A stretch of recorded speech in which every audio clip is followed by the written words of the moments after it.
Well, hello there. Welcome back to POE. Today we're going to be talking about introduction to statics, not statistics. Well, what are statics? Statics is the study of force and their effect on a system in a state of rest or uniform motion.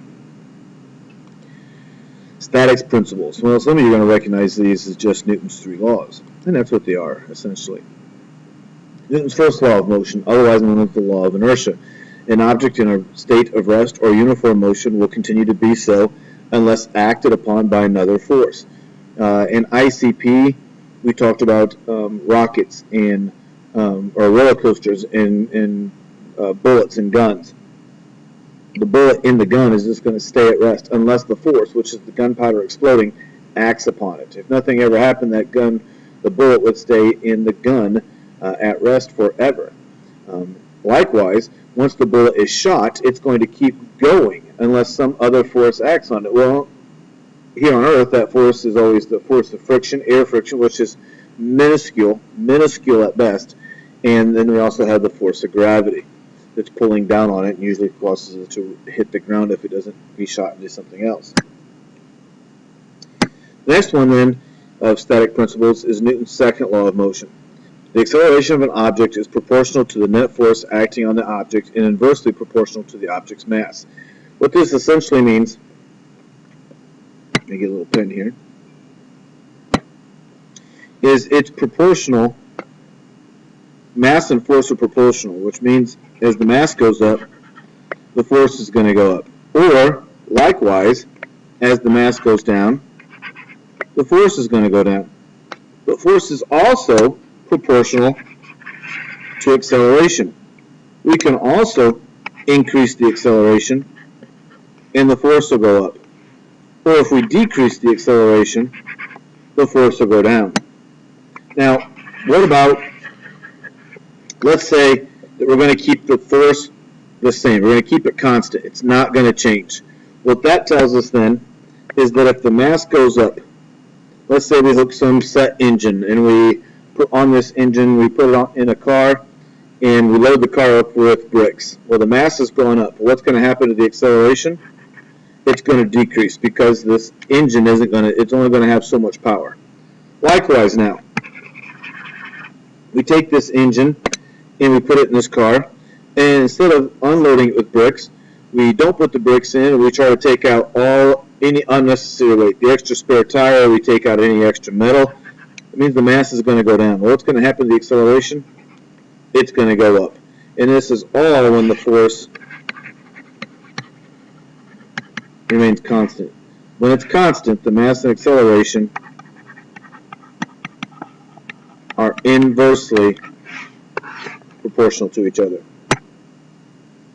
Alright, so let's look at a problem here.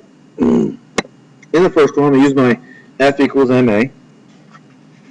So here's my equation. In this, we've got a 50 kilogram rocket. We've got a 200 Newton force, and they want us to find the A. So we divide by 50, and we get an acceleration then. 200 divided by 50 is 4. And this is going to be meters per second squared. We can talk about that if you guys have a question on why it's meters per second squared.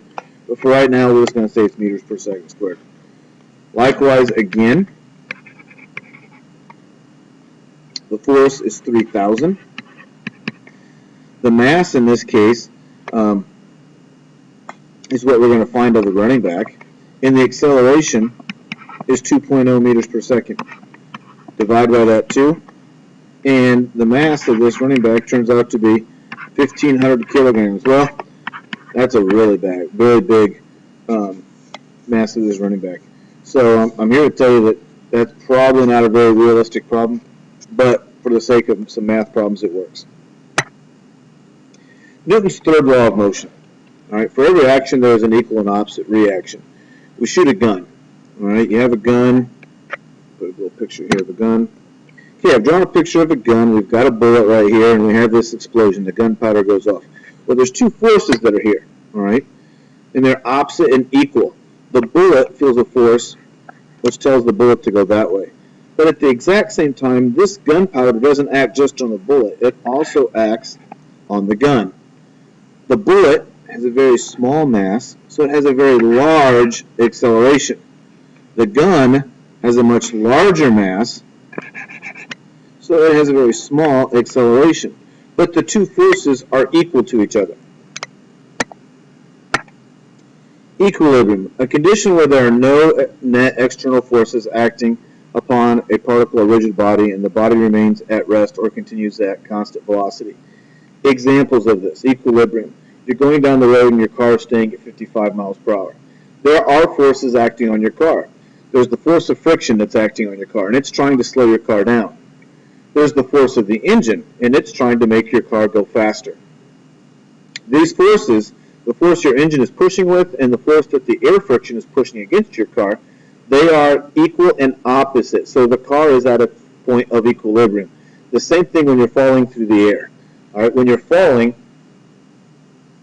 gravity is going to be pulling down on you, trying to speed you up. But air friction is resisting that speed up. So what we have is a thing called terminal velocity. And when you hit that terminal velocity, you no longer go any faster, because at that point, the force of gravity pulling down on you and the force of air friction pushing up on you are at a point of static equilibrium. Transitional equilibrium, the state in which there are no unbalanced forces acting on a body. Well, what we're talking about here is balance. In this first example, we've got this bridge, and everything's balanced. How do we know? Because the bridge is still standing.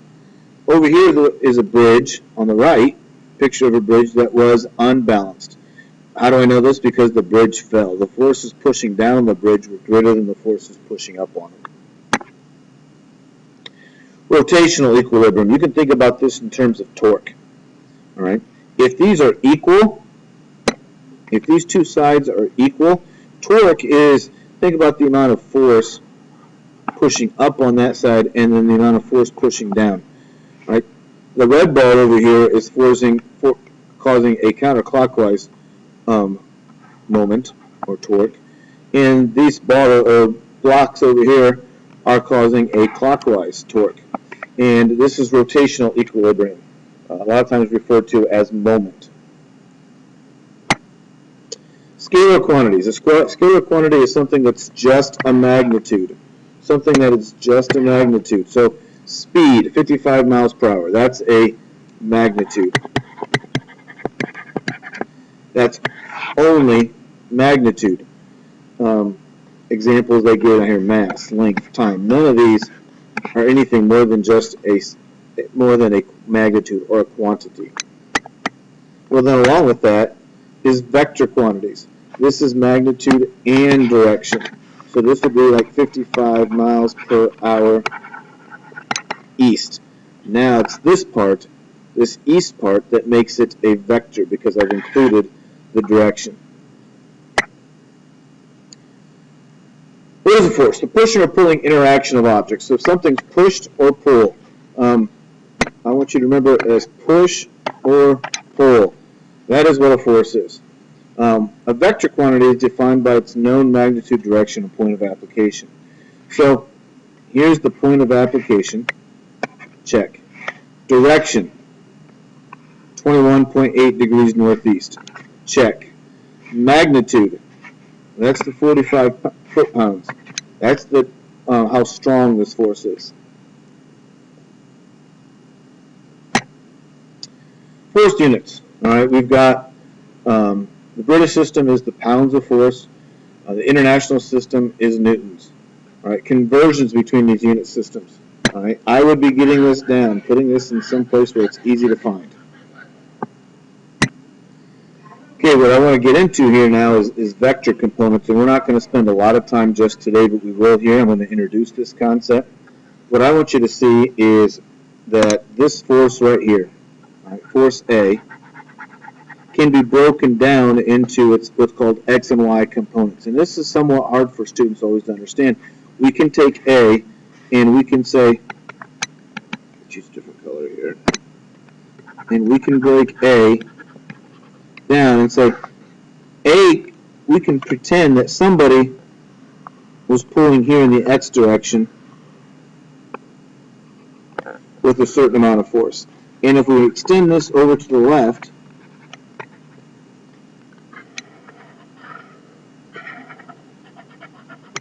we can pretend that someone was pulling this in the upwards direction. So if I had one person pulling directly to the right and one person pulling directly to the left with a force that's equal to these two forces, whatever they mathematically come out to, we would get this resultant, right? This resultant, the object would move in this direction, right? And that's a little bit hard to understand, but I just wanted to introduce that concept to you.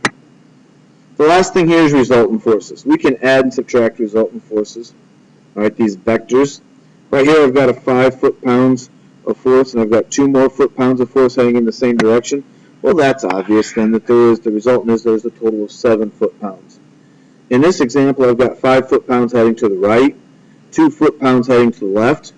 So we would subtract those two, and it's as if there's just one person pushing with 3 foot-pounds to the right. And this is a form of vectors as well. Well, hey, I hope this has been informational. I'll see you on the flip side.